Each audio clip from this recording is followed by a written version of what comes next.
Hi, everyone. Welcome to our podcast. Welcome to our podcast. We are talking today with Shelli Brunswick. My name is Donna Guerin, founder of Global Lighthouse Studio, and I'm joined by my co-host, Mr. Dan Roeder from David Z Foundation, from where we David Z Foundation. transform lives through the magic of music.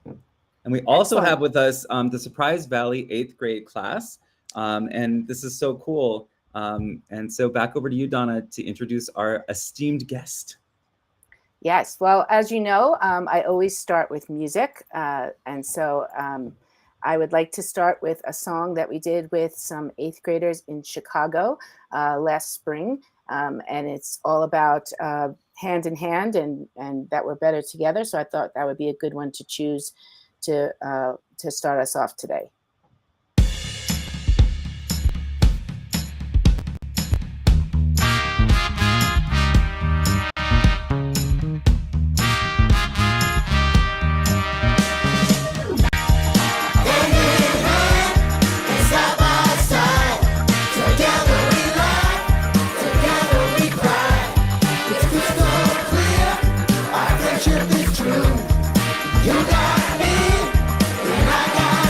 The other day I saw you standing there under the moon, lonely and sad.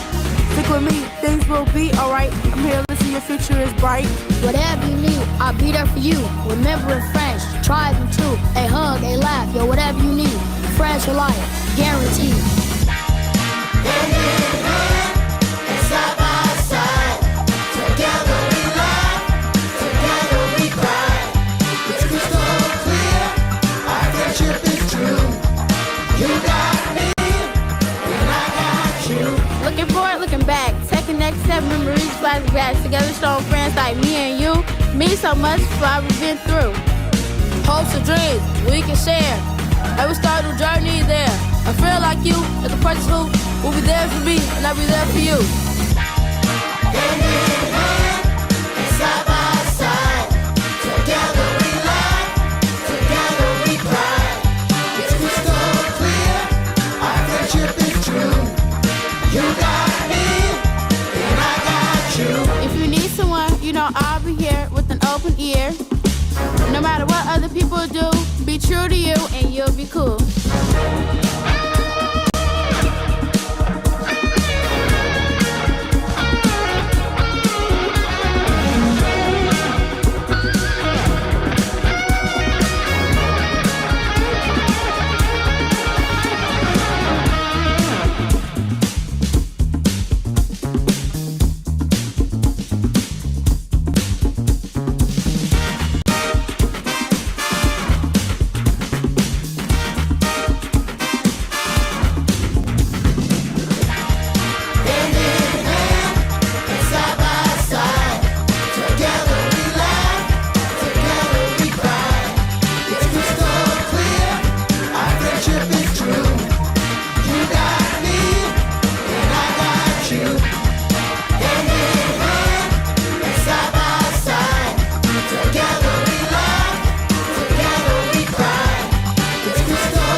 I love that song. I think it's such a great way to showcase how it's better together, right?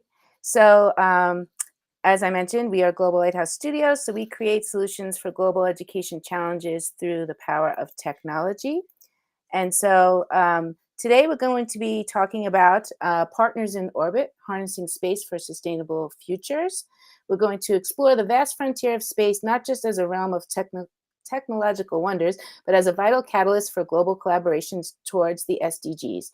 So this presentation, Partners in Orbit, delves into the intertwined destinies of space exploration and international partnerships, emphasizing the pivotal role of SDG 17, which is Partnership for the Goals.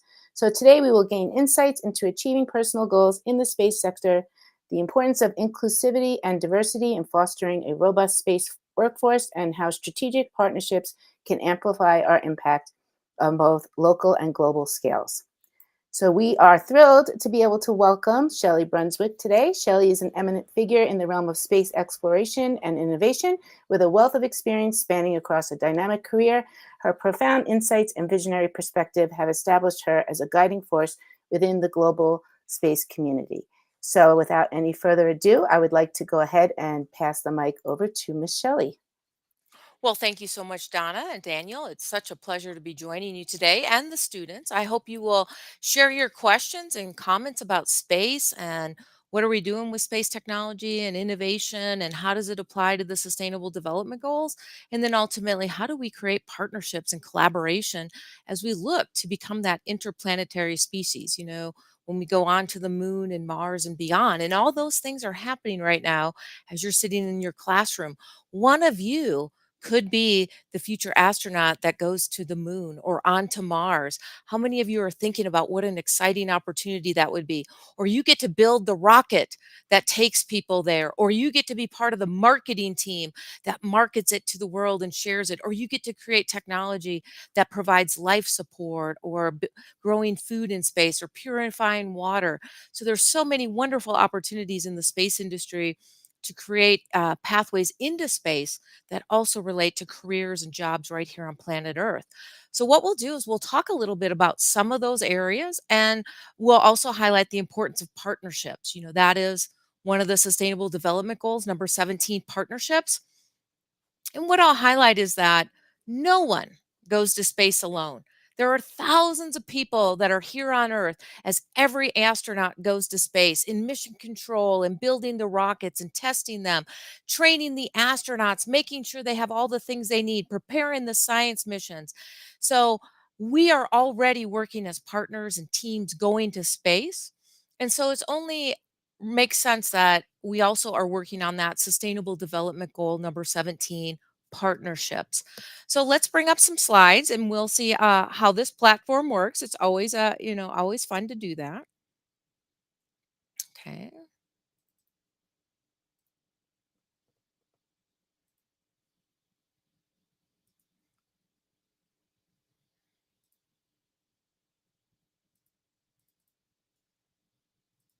So I'm trying to make the things big, but it's not working that way. So let me try something different.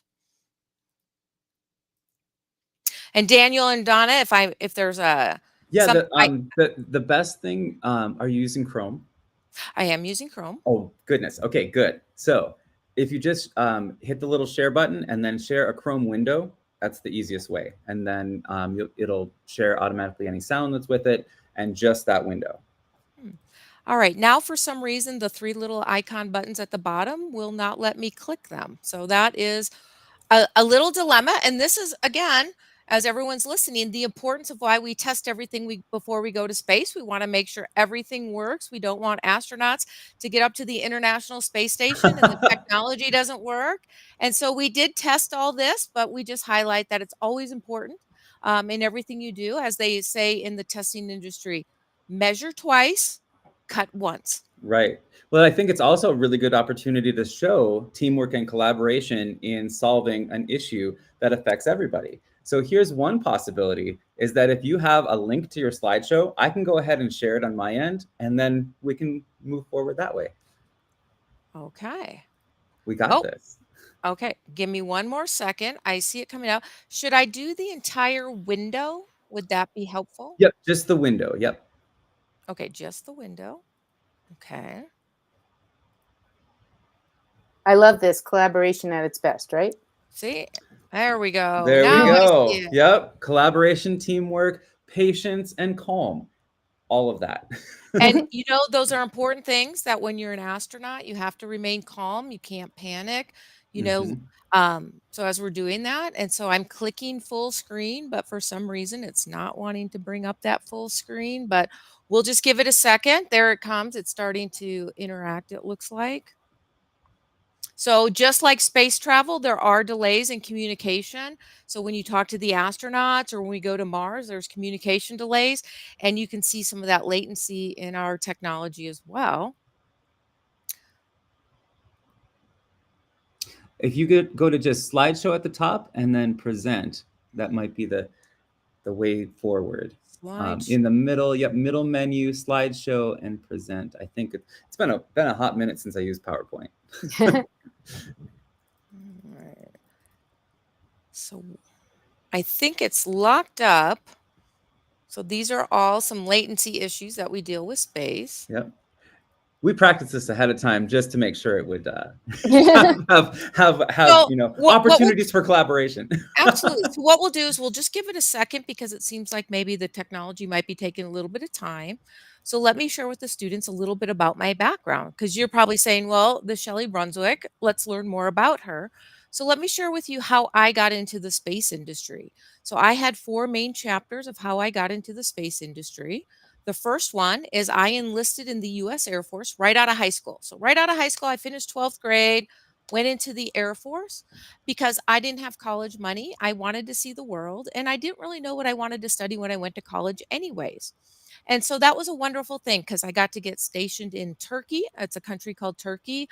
I was stationed in a country called Germany, as well as I was stationed in Colorado, which is in the United States. And then from there, all this while I was going to school at night. Well, I was an enlisted airman and I was going to work during the day. And then at night, I was going to school and I completed my college education, which allowed me to apply to become an officer in the US Air Force. So then I became an officer in the Air Force. And when I was an officer, the Air Force made me a space acquisition officer. Now you're probably saying, what is that? Nobody knows what that is. And I didn't know what it was either when I became one. But I said, I don't really want to do that. So I tried to get all these people that were my mentors and that had helped me become an officer in the Air Force. They tried to help me get reassigned into the career field I was when I was an enlisted airman. And I was personnel, human relations, human resources. So people who do training and technology and move you from one base to the other. I wanted to go back to doing that, but the Air Force, the individuals in the Air Force don't always let you choose what you want to do. And they said, this is what we really need you to do. We need you to be a space acquisition officer. And you're probably wondering, like, what is a space acquisition officer? So while I'm talking, I'm also going to play with my slides so we can see if we can get them to work, because as soon as I close them out, they open on my screen. So there's some kind of technology glitch, which if we don't have the slides, it'll be just as much fun, Totally. if not even better. So when I became an officer in the Air Force, I became that space acquisition officer. And a space acquisition officer is the person that kind of works with contractors like commercial companies like Boeing and Lockheed and SpaceX and Raytheon to build the rockets or the satellites or the ground stations, the receivers on the ground that get the information from the satellites. So that's what I became. They call that space acquisition or procurement or program manager. So there's a couple different titles if you're writing that down and kind of wondering about what you might want to look at for different careers in the space industry. And I did that for many years, and I had opportunities to do a lot of different jobs. And that's a wonderful thing, too.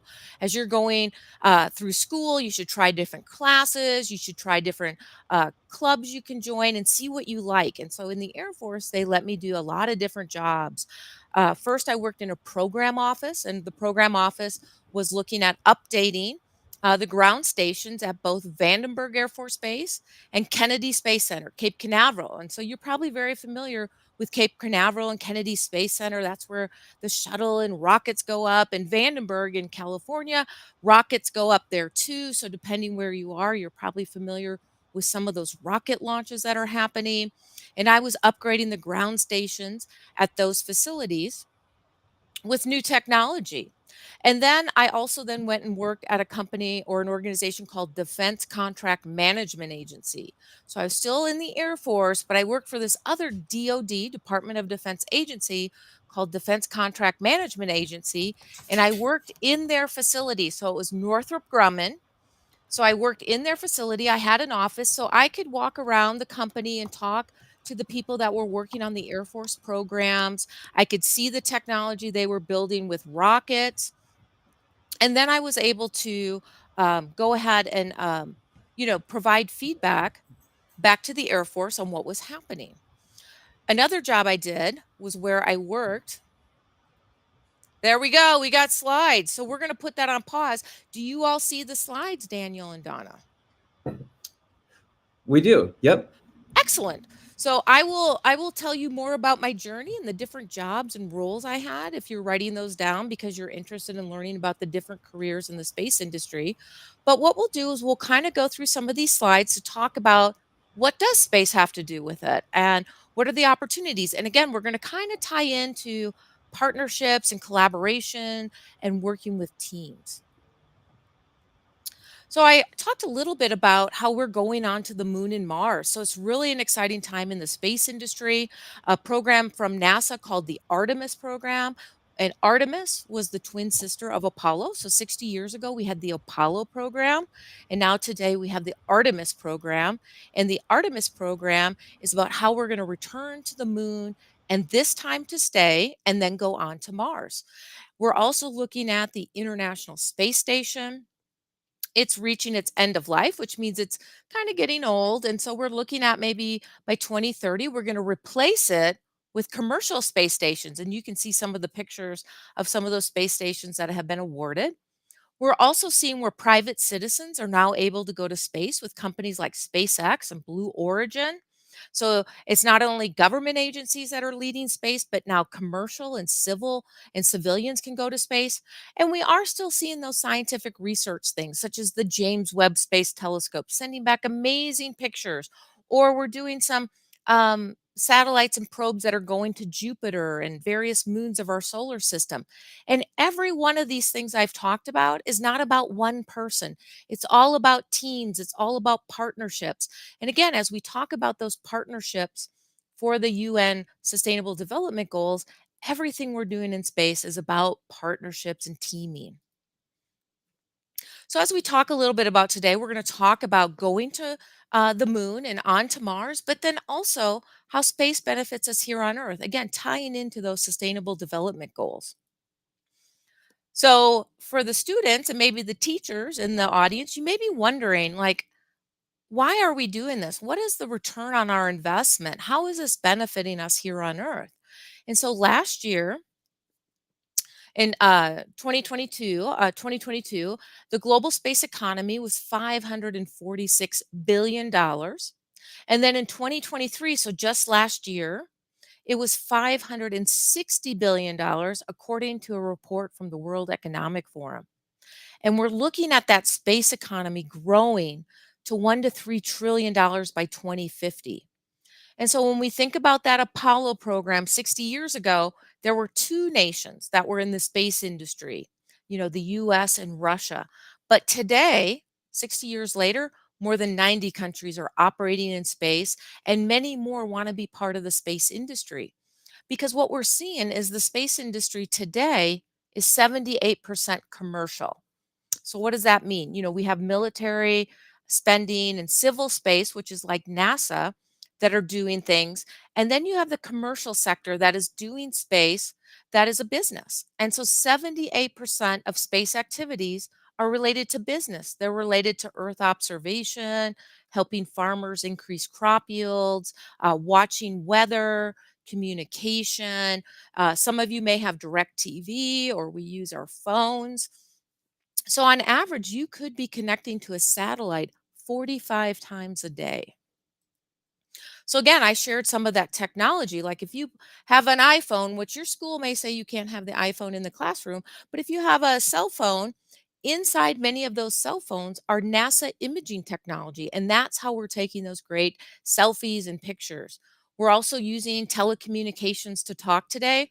And telecommunications was created by NASA for the space program. So all these forms of telecommunications we see today from Zoom and Google Meets and all these different applications are all based on space technology. And one of my favorite forms of space technology is fire retardant clothing that these firefighters are wearing in the picture.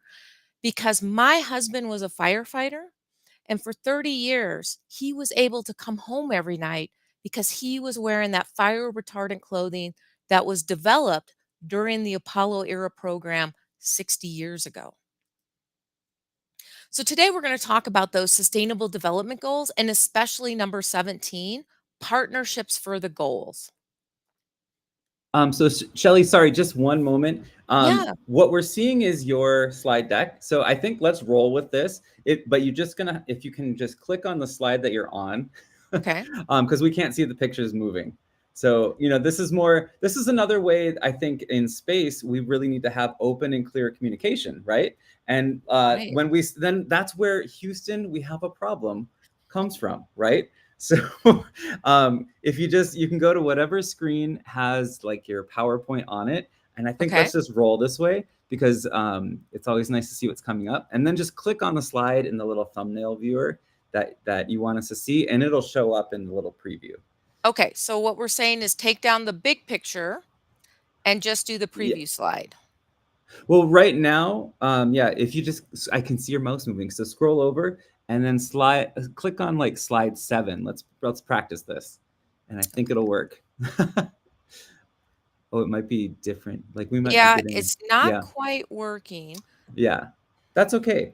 I think why don't we, What we um, could do is we could just, can you see them in the preview slide now I here? can see it. Yeah. Yep. If you go that shows us when you change. So just like then go to slide 8, whatever slide you're on, then just hit like the down arrow and let's rock and roll.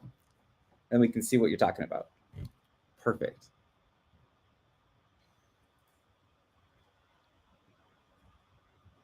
Uh-oh, I think she froze. Oh, okay, I'm Too back. much. Oh, yay. I'm like, too much with PowerPoint. Too much PowerPoint. So again, Yeah. we have to think about power as we not Yeah. only energy as we use it here on Earth, but also that energy consumption in space. And I'm going to talk about that too. So if you can now see the slides in the preview mode, we'll go with that. And maybe what we Yep. can Let's go do with it. Let's as run with it. I wonder if we could Yeah. maybe even do that. So maybe that will work. So Ooh, now see, we're innovating. There we go. we're innovating. So I what love we it. talked about was how we're going to talk about the space and sustainable development goals. And you probably could be thinking, how does space tie into those sustainable development goals? So one place I'm going to tell you about is the United Nations Office of Outer Space Affairs. They have a website .org, and your teacher might be able to bring that up for you at a later time. And when you look at that UNUSA, that's how we say that, abbreviate that title. Instead of saying United Nations Office of Outer Space Affairs, we call it UNUSA. UNUSA has a drop down menu. And in that drop down menu lists all of the sustainable development goals and how space is part of each and every one of those. So that's a great place to go and look if you want to learn more about those goals. So we're going to, space is part of food security. So we can see kind of in the middle pictures, I kind of have the slide broken into thirds. So there's the third, there's the 2 pictures up and down on the left and the right, but we're going to look at those 2 pictures right in the middle, where the top picture is actually agricultural fields. So that is a satellite imaging of agricultural fields, of crops growing in fields. And what that information is doing is telling farmers how healthy their crops are. Do they have pests? Do they have bugs? Do they need watering? Do they need fertilizer? So instead of the farmer guessing or trying to figure out what might the crops need to increase crop yield or make sure they're okay, we can use that satellite imaging to help farmers better understand what's happening with their crops and how healthy they are. And in the picture right below the picture of the crops is a woman named Dr. Catherine Nakalibi. Now, she originally grew up in Uganda, but she now lives in the United States, and she is a professor at the University of Maryland. And why she's so important is she administers a program from NASA called the NASA Harvest Program. And what this program from NASA does is it helps farmers around the world use space technology and innovation to increase their crop yields. So just like that picture where you're seeing the picture of all the crop yields, that's one form of space technology that Dr. Catherine could be helping farmers to increase their crop yields. So we're helping to increase food security by increasing crop yields with that space technology.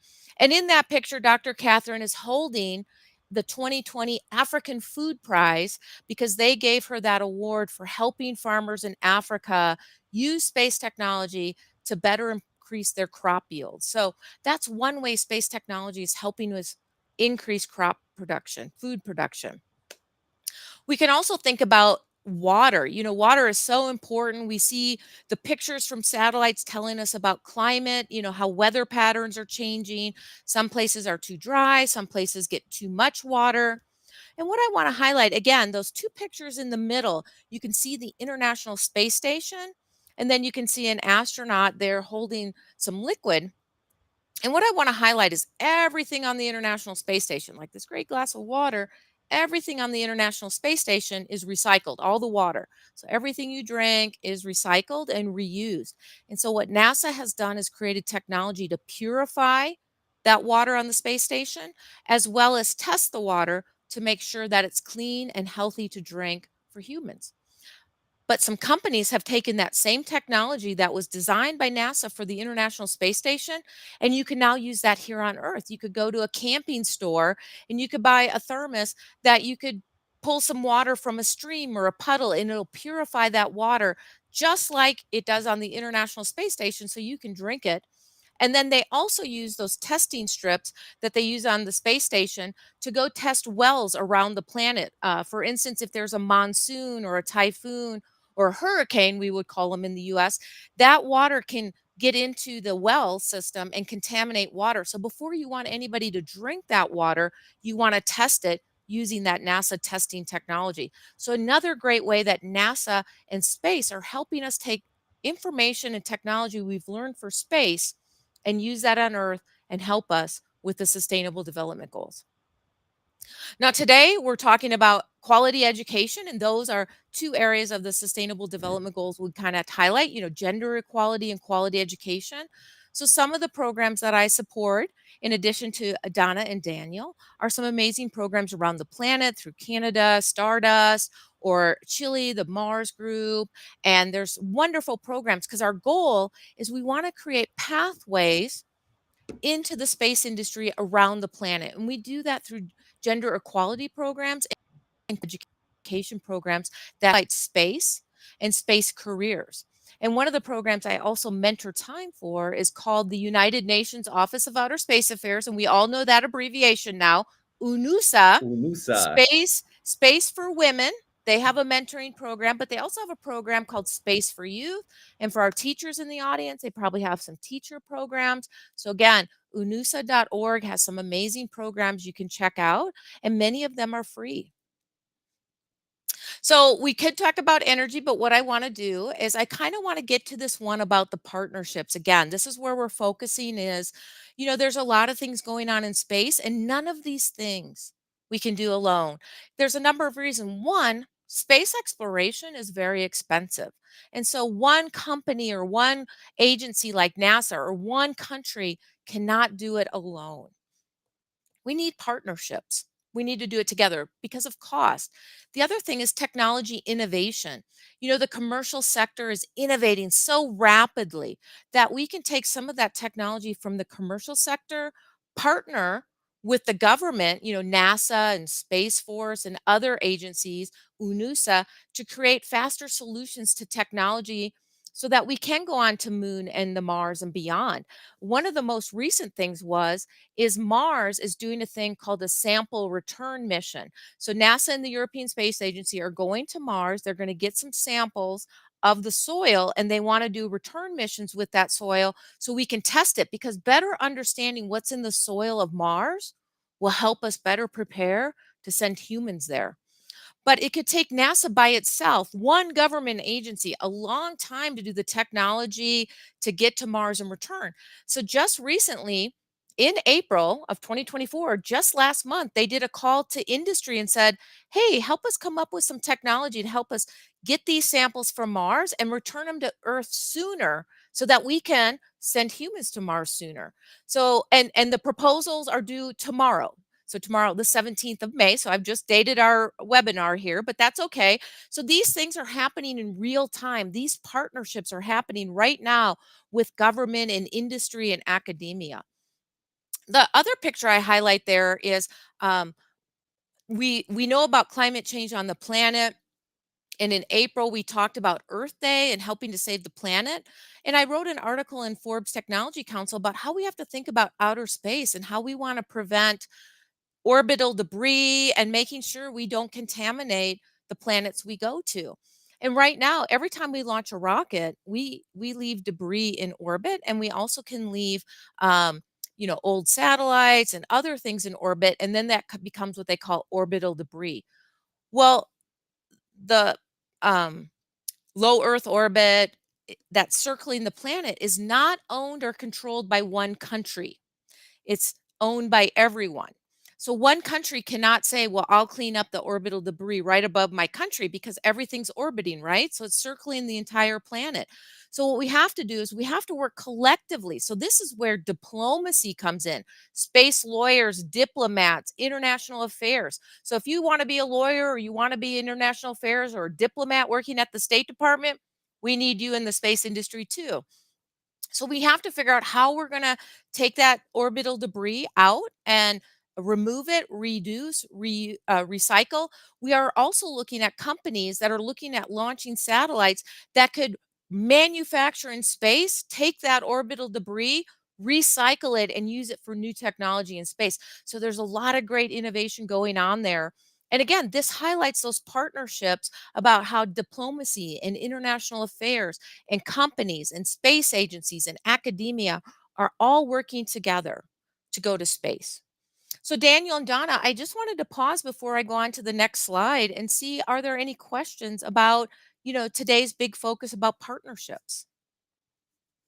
Yeah, when you were talking about space debris, that really just kind of uh, caught my attention because I remember even growing up in the 80s, we had this song that was always on TV: recycle, reduce, reuse, and close the loop. So I even remember back then, like 80s and early 90s, hearing my teachers telling me about how there are people that are launching just garbage into space because they don't want it on Earth. And so that becomes more orbital debris, and I'm just thinking about the challenge that you just identified of, well, whose responsibility is this? And whether, whoever put it there, it's kind of like that classic, you pick up garbage in the park if you see it, so we all can take responsibility, and that does take partnership, collaboration, trust, and like being able to build these relationships. So I think that just being able to tackle some of these challenges in space helps diplomacy on Earth, and I love that connection. So that was my takeaway. I love it. Donna, did you have a thought about that? Well, just what you were saying about, this truly brings about that partnership of we need to all be in this together. And, I'm thinking of like classroom examples where there's a wrapper on the floor and the student will say, well, that's not my wrapper. I'm like, okay, but there is a wrapper and this is our community, right? And so I think the importance of working together, and that number 17 really just stands out, especially when we're talking about, space debris that belongs to everyone, really. Excellent.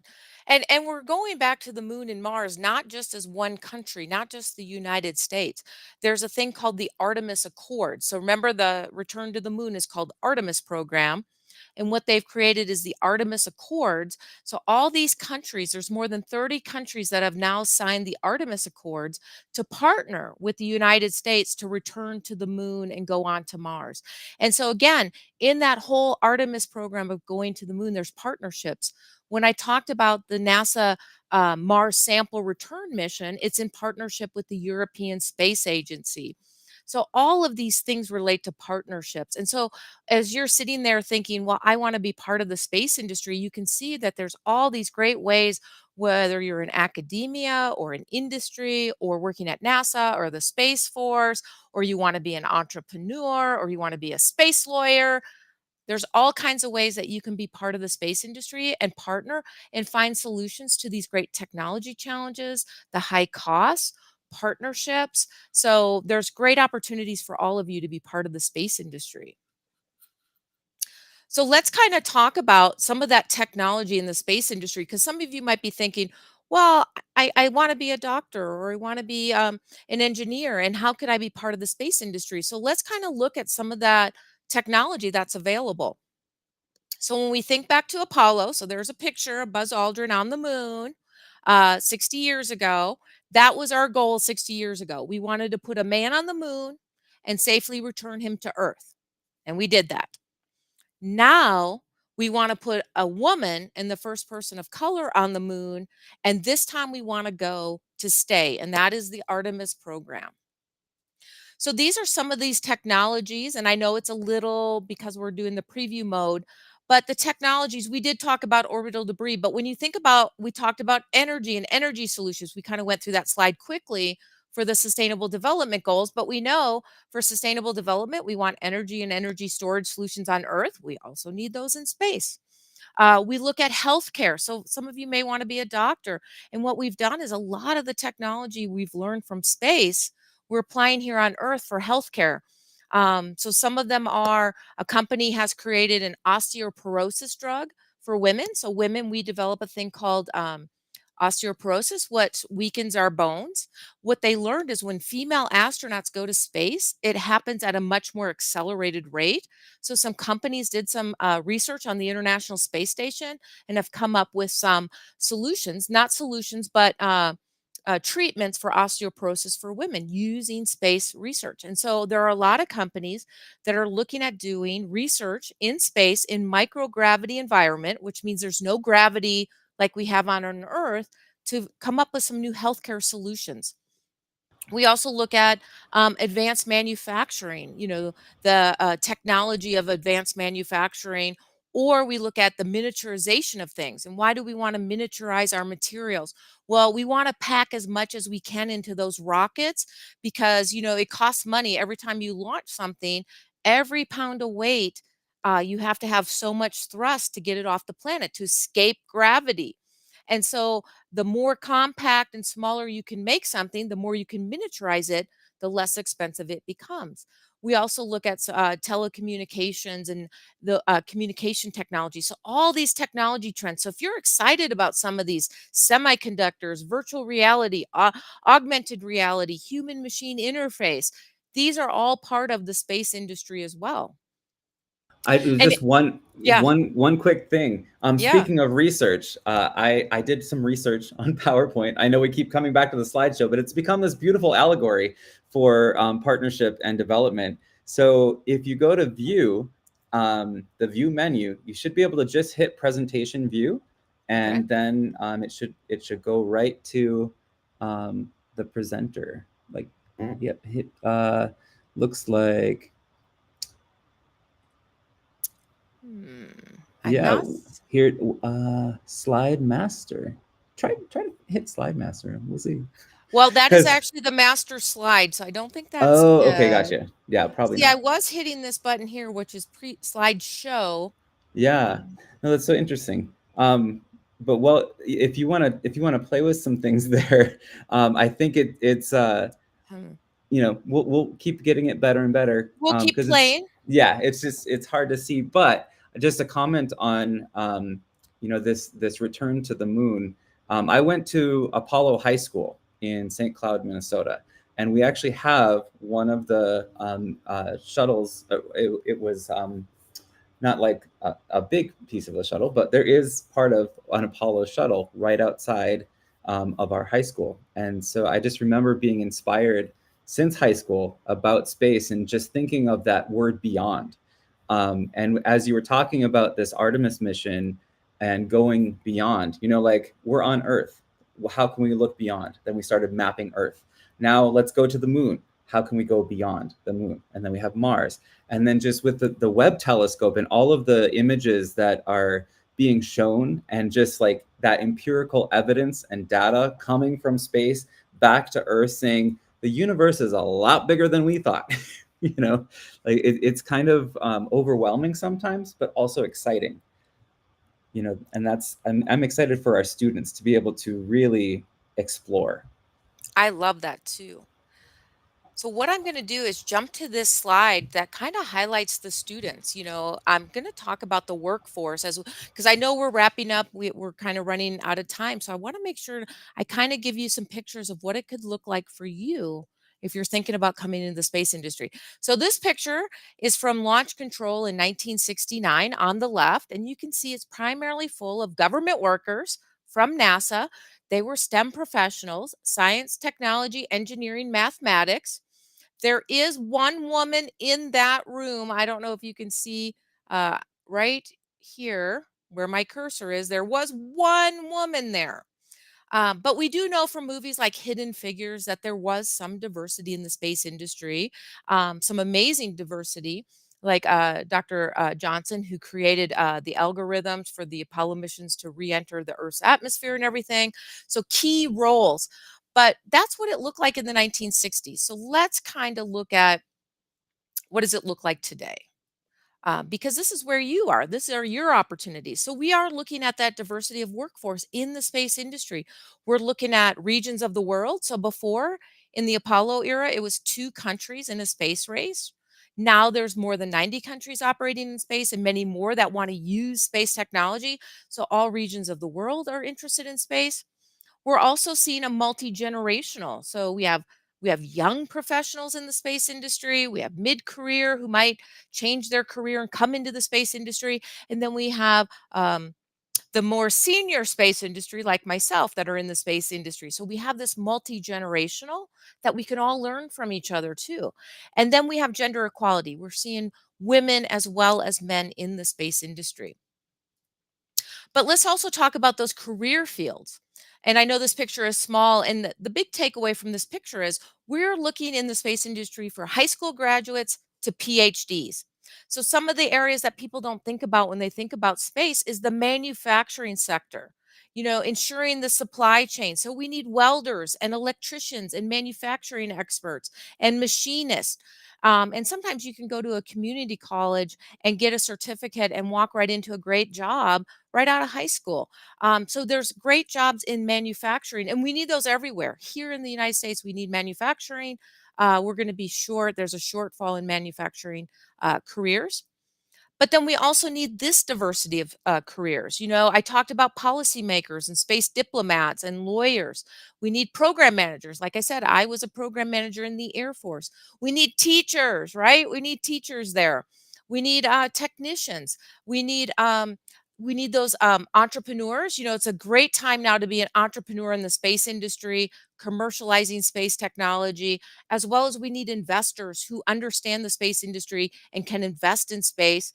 We need artists who inspire people for space. So think about all the movies you see that are about space, or music, or cartoons, or other things that make you excited about space, artwork, right? You had Donna played the song earlier. So that we have to imagine that we need those artists to inspire us, as well as I have a picture of an artist and Dr. Sian Proctor, who's an astronaut for SpaceX. So we need everyone in the space industry, all career fields. So what I'm going to do is, I know we only have a few minutes left, and so the slides, were a bit of a distractor, but I hope they gave you some great pictures as well about careers you could be, about the different type of technology, about how there's so much partnership supporting space technology, as well as how it helps the sustainable development goals, the collaboration that takes place in the space industry, and how you can be part of this future of space. And one of you could someday land on Mars. So Daniel and Donna, I'll turn it over to you for any Q&A or anything else. I did have a question from a student and they had to go, but what experiences should we have to prepare ourselves for the space industry? How do we get found, was the question. That is excellent. So there's a number of ways. If you want to be an astronaut, NASA just did their astronaut call. And so what I would recommend is, with your parents or your teacher, you could go to the nasa.org website or Google, apply to be an astronaut at NASA, and you could kind of see what their requirements are. There's also a great movie. Remember, I talked about inspiring movies from Jose Hernandez, Reaching for the Stars. It's an amazing movie about an astronaut here in the United States who applied 12 times before he became an astronaut for NASA.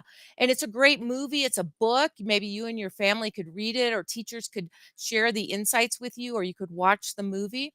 But it talks about how all the things he did to become a NASA astronaut. And that's one way to become an astronaut. There's also ways now to be commercial astronauts. Some people just pay money and go to space, or some people apply for space programs like Dr. Sian Proctor. She applied as the artist for that SpaceX mission. And not only was she the artist selected, but she also then became the pilot of that. So they need everyone in space, and so there's the commercial, there's military ways, there's civil ways. So there's a lot of different ways to come into the space industry as an astronaut. So you can do some research on what they look for. The other thing you can do is, if you're interested in that technology, or you want to be here on Earth, or you like policy or diplomacy or international affairs, or you want to be a teacher, you could look at how space could play a role in those things. You could find people that could be role models for you. Maybe they have some TEDx talks, or they've done some videos on YouTube. And with your parents' permission, you could look at that. Or you could go to the nasa.gov website, where a lot of times they talk about careers at NASA. And again, that's one place, but it gives you an idea of the different careers. So, Daniel, that might have been a lot of information, but Oh, that's hopefully great. that helps the teachers to capture that to help other students with questions. I love that. I mean, I love how you brought it all together, and you know how you mentioned diversity and inclusion, and how there's just so many different ways to access the space industry. And I think it all comes down to education, right? Just making sure that people are aware of things that are happening in the space industry, and all the different ways that you can connect with space. So Well, I think it sums it up with this: the future of space starts in a classroom. I love that. Ooh, that yes, that is it. Yeah. And That is a clear takeaway from today for sure. yeah, well, and it just really kind of brought it all together for me, to be honest, because I was thinking, like even this experience of that wonder in the classroom. If we always think of, we can always expand out, we can always go beyond something, but we have to get there first. Like there's we can't get to the ends of the universe in one shot. When you are in partnership with people, it takes not just the collaboration, but it also takes the data-driven decision making. And that, I think, is something that you highlighted really well too. In we have this is where we're at, this is where we want to go. How are we going to get there? We have to continually recalculate. Well, and I think when you watch Jose Hernandez's movie, one of the things he talks about is generational. That it's about generations, about his family. They sacrificed for his future and his uh, family's future, the kids' future, and then how Jose, he went to space once and could have gone again, but then he gave that up to stay with his family, who were young children. And so it's also about generations, not only in family units, but how your parents might sacrifice for you, or you'll look at your family. But it's also about generations for the space industry, because, like you said, it will be many decades before we have a Mars Research Center. It'll be many decades before maybe we have an outpost on one of the moons of Saturn, Titan or something. So space is also generational, just like our families are. So that's another way to think about it. Excellent. Well, thank you so much for being with us today, Shelli. It's always a pleasure to have you as a special guest, and we look forward to further collaborations in the future. And thank you to those of you who tuned in to watch.